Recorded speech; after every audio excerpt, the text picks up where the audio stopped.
Okay, let's dive into this explainer by starting with a frustration I know we've all experienced. Picture this.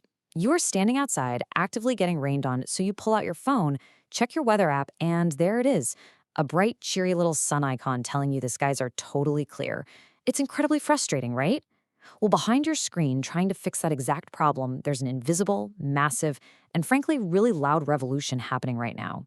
Today, we're going to explore how the combination of artificial intelligence and legacy supercomputers is completely transforming how we predict our climate.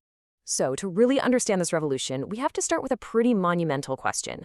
How do you actually predict a climate that is changing at such an unprecedented breakneck speed? I mean, the sheer volume of computerized data generated by our Earth's systems every single second is just staggering. To even begin to process it all, scientists are turning to a groundbreaking combination of new AI tech and traditional supercomputers. They aren't just looking at spreadsheets anymore, they are literally modeling the entire Earth. And that brings us to one of the most fascinating concepts in modern science today, the EU's Destination Earth initiative, working alongside major meteorological centers, has created what they're calling a digital twin of our planet. Just let that sink in for a second. It's a highly detailed, interactive sandbox living entirely inside a computer. Its whole purpose is to simulate complex global climate scenarios using supercomputing physics models, ultimately predicting the evolution of our weather and the impacts of climate change. Okay, but what's actually under the hood powering this twin? Well, it's built on centuries of accumulated physics knowledge. We're talking about everything we know about gravity, condensation, and storms, stretching all the way back to Isaac Newton. Add to that massive supercomputing scale, which processes an unimaginable amount of high-resolution global data to run what-if scenarios decades into the future. And it has to be globally interconnected, too, because to accurately predict rain in Europe today, the model actually has to map what the atmosphere was doing over the Pacific Ocean days prior. It's like a giant puzzle where every single piece is linked. Now, here is how the actual prediction loop works, and it operates continuously. First, it looks backward at recent historical data, usually the last 12 hours or so. Next, it applies those strict, classical physics rules we just talked about. Then it combines that with advanced AI analysis. Once it has that hybrid picture, it rolls forward to generate a brand new prediction.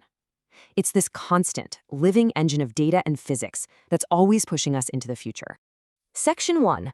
The Real-World Test, Typhoon Gayami. Let's move to a real-world example from July to see how this all stacks up. We're looking at the devastating Typhoon Gayami, which tragically resulted in over 100 deaths and affected millions. For this storm, meteorologists generated multiple tracks to depict all the probabilities. It's actually a perfect test case to see how AI compares to traditional physics methods during a high-stakes event. And our sources give us a really impartial look at the hard data here. Just look at these numbers. When predicting the physical path of the typhoon, AI was about 25% more accurate than traditional models. It practically locked onto the track. But it's not a magic bullet. When predicting the storm's intensity, the AI performed about 20% worse. So it shows us that while AI is an incredible tool, it absolutely still relies on the structural backbone of traditional meteorology. Section 2. Zooming in. Local climates. So, we've looked at global typhoons, but what does this mean for you and me on a random Tuesday? Let's zoom way in to a hyper-local level. The UK Met Office, for example, divides cities like London into microscopic grids to predict the weather. Traditionally, a highly detailed physics forecast covers an area of about 1.5 kilometers. But by applying machine learning and mixing in crowdsourced data from everyday people, meteorologists can shrink that view down to hundreds of meters. They can literally pinpoint exact rainfall and heat directly over specific landmarks, like London's Millennium Dome. And this microscopic level of detail is absolutely crucial for dealing with something called the urban heat island effect. If you live in a city, you know exactly what this is. It's that awful phenomenon where city centers get hit with extreme heat waves and stubbornly refuse to cool down at night compared to the suburbs. By pinpointing temperatures at the 100-meter level, officials can actually step in and better protect city dwellers who suffer the most from these trapped rising temperatures. Section 3. Forecasting on a laptop. Shifting our focus now, let's travel over to the Greater Horn of Africa. Here, Dr. Shruti Nath from Oxford University is doing something amazing. She and her team are using AI as a data-driven technique to correct structural errors in physical rainfall forecasts. And because rainfall is highly localized and high impact, getting this right is literally a matter of life and death there.